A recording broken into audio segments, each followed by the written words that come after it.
Good morning. We were gathered today on the traditional territory of Treaty 6, and I also want to acknowledge the Métis people who share a deep connection with this land. My name is Rakhi Pancholi. I'm the MLA for Edmonton-Whitemud and the official opposition critic for education. I'm joined today by my colleague Amanda Chapman, the MLA for Calgary-Beddington, and our critic for services to children with disabilities. We're also joined today by two of my constituents, Nancy Kirkpatrick and Jody McDonald, two of the many parents currently struggling to navigate the challenges of our overburdened education system here in Alberta. Like all parents, they simply want their kids to have the best educational opportunities and outcomes possible. Over the past 5 years, we have witnessed a troubling trend that has now reached a critical point. Our classrooms are swelling in size, yet resources, including teachers and educational assistants, continue to dwindle in response. In September, the Alberta NDP launched an online survey at albertasfuture.ca to hear directly from parents and teachers about the size and conditions in their classrooms. The responses we received were heartbreaking. Here are just some examples. 48 students in a grade 12 class in Fort McMurray. 35 students in a grade 6 class in Sherwood Park, 34 students in a grade 5 class here in Edmonton, and 33 children in a kindergarten class in Calgary. That's 5-year-olds in a kindergarten class. Not only are class sizes bigger than ever, with more students enrolled than ever before, but nowhere near enough schools to hold them. And the needs in those classrooms are more complex than ever. Once a point of pride, Alberta's public education system has become a shadow of its former self, and the fault lies squarely with the UCP government. Today, after several years of underfunding by the government, Alberta has the lowest per-student funding in the country. And we have fallen way behind in building the schools we need in growing communities like Edmonton, Calgary, Airdrie, and Sherwood Park. We have heard countless stories from almost every corner of this province, heartbreaking stories that should make every Albertan demand accountability from the UCP and immediate action.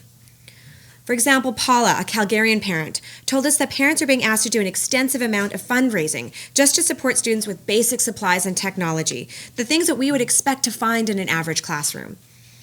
A teacher, also from Calgary, told us how overwhelming it is for her to manage 32 students in her class. 18 of them are English language learners, and 5 have specialized learning codes. These students deserve better. Teachers with overflowing classrooms and not enough support staff in their classrooms, they also deserve better. And educational assistants whose annual salary is below the poverty line who feel like they're letting down the students they love, they deserve better too. In fact, public education in this province deserves better. This is about our future. The Alberta NDP has been calling for the UCP to offer real solutions, ones that can actually ensure all children get the education they deserve, that addresses parents' fears and provides real supports to teachers and EAs. And that's why I'm so pleased to be here today with Amanda to speak about a critical piece of legislation she is introducing later today. Amanda, I'll turn things over to you. Thank you so much, Rakhi. I really appreciate the relentless advocacy that you and our 36 fellow Alberta NDP MLAs have been doing for public education. I know that through that advocacy, too many teachers are struggling, just to make it through the day in their classrooms. We've also heard from countless parents who are concerned about the number of students in their child's classroom and how challenging it has been to access the supports they need to help their children thrive. And those parents actually have less information now about their child's education than they used to. So in 2019, the UCP chose to stop collecting and reporting data on class sizes in Alberta. There was no justifiable reason for doing this except to hide the ballooning class sizes across this province. We cannot fully address the challenges we face in public education unless we are fully informed. And without the data on class sizes and complexity, we cannot truly hold this government accountable. That is why I will be introducing a bill to strengthen standard reporting through data on class sizes and complexity later today. So this isn't about limits or TAPS. This is about making sure we have the full picture. So how many kids with disabilities are we seeing in our classroom? How many English language learners? So that full picture, so we are fully informed before taking steps to address the complex challenges faced in almost every classroom across this province. That's just one piece of the bill I'm bringing forward, a first step, if you will. The second half is about truly taking steps to improve classroom learning in our province. The students learning in our schools today are Alberta's future leaders. They deserve a quality education, and Albertans expect nothing less. That's why Bill 202, the Education Amendment Act, will create a Commission on Learning Excellence, allowing those who are the most qualified and experienced with public education to make recommendations to the Education Minister based on that reported data regarding class size, composition, and learning needs, and the Minister would be required to use these recommendations to set standards. If these standards were in place right now, no Minister of Education would be able to get away with building only one new school in Calgary and Edmonton in the last 3 years. And they would certainly not get away with having the lowest funded classrooms in the country. The last 5 years under a UCP government have left us threadbare and worn out. We are too short on teachers. Too short on support staff. We are too short on space in our classrooms. We are too short on new schools, and we have run out of patience, waiting for them to do the right thing. Every student deserves to be fully funded the moment they enter the classroom. And every teacher deserves the support necessary to help their students thrive. This bill helps take us in that direction. Thank you, and I would now like to invite Jody to the mic. Thank you, Jody. Thank you, Amanda. I'm here because I stand for space. In my son's grade 9 classroom, there are 36 students. In this class, there are needs that are diverse. It includes a student body that has special needs that require additional support to be successful. Without enough educational assistance for those students, my son's teachers are required to teach and also, at the same time, to support the students with the additional needs, which leaves every student in that classroom lacking in opportunities for learning. And when did 36 students become the normal number of students in a classroom?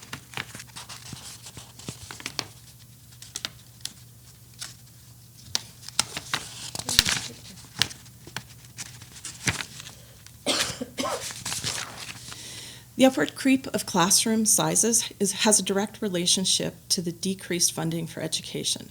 By not tracking the number of students in the classroom, we've arrived in a school system that doesn't have enough desks for the students and has created an uncertain future for my son. Next year, he will be going to high school. We live in a ward that has a high school that is within walking distance of our home, but is currently one of the schools that has an entry lottery because it is already filled to capacity. Our next option for a high school is a long bus ride away, and the chances are, if he goes there, he won't know any of the students in the school. I also don't understand how the alternate high school is our other option, as it also is already filled to capacity. Moving to a new school next year is a big topic of conversation in our house. And while I'm lucky to have a mostly self-motivated student, he is really worried about starting school in a new school without the support of his friends. And I'm really worried about sending him to a school where the class sizes are no longer just 36 students, but much higher. We're at the leading edge of a crisis. By 2027, the Edmonton Public School Board says they will have no more capacity for high school students. The government needs to be reporting on class sizes. Without measuring, we can't make improvements. Unless we're measuring a metric like class size, we don't know if things are getting better or if they're getting worse. And if the government is committing to improving opportunities for Alberta students, how will we ever know if they've been successful? Mm-hmm. Thank you. Thank you, Jody.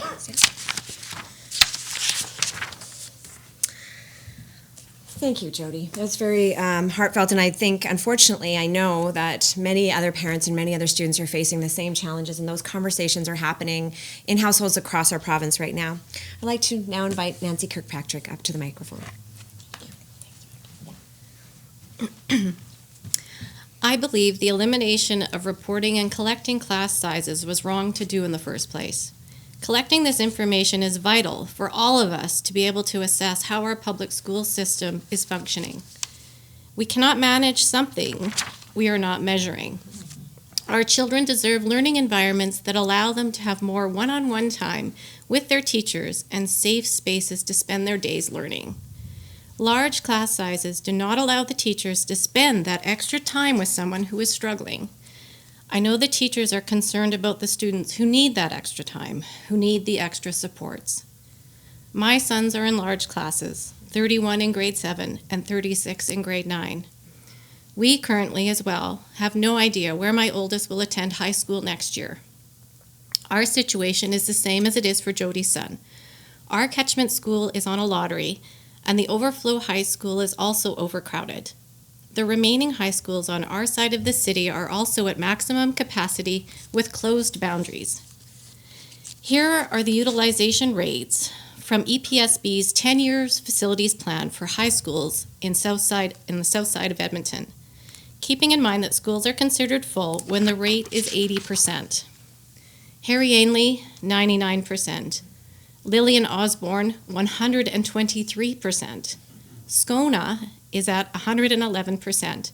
And Dr. Ann Anderson, which just opened 2 years ago, is already at 75%. We know it takes at least 3 to 4 years to build a school. We need solutions, and we need them today. When we have packed, overcrowded classrooms, we are doing all of our children a disservice. We are at a tipping point. According to the Edmonton Public School Board's own 3-year and 10 years facilities plan, students currently in grade 7, my youngest being one of them, will not have a high school space to attend in 2027. There will not be any space.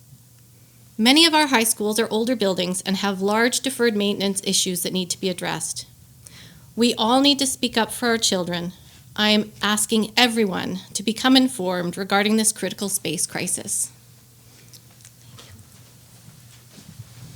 Thank you so much, Nancy. I really appreciate you coming today to share with us.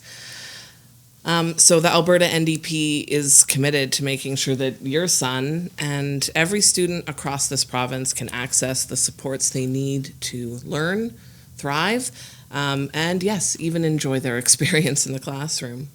Smaller class sizes, better funding for students with complex needs, and new schools are needed for strong education in our province and to build the foundation for a successful future.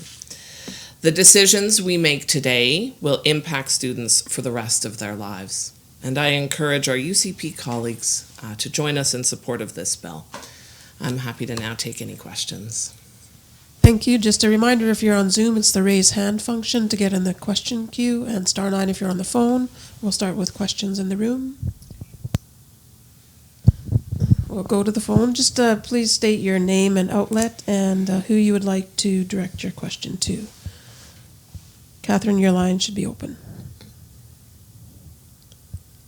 Probably a question for Amanda, maybe Rakhi, whoever wants to weigh in. I know in the last legislature there was a question about the count dates because there's so many different religious or ethnic traditions that sometimes those counts would miss a large swath of the population. And I'm wondering if this piece of legislation has any legislated dates for those classroom counts, if it would be over a large period, if there's one date, a few dates, how would that work? Yeah, so actually this piece of legislation, it doesn't go into the specifics on those count dates. We, would expect the Ministry of Education to, because as you say, this is a recent thing that has been flagged. So would expect that the ministry would work around that. Because of course, what we really need to do here is do those counts on those class sizes and complexity. And so we really want to make sure that, of course, that we are capturing our classroom counts on a day that is going to be most reflective.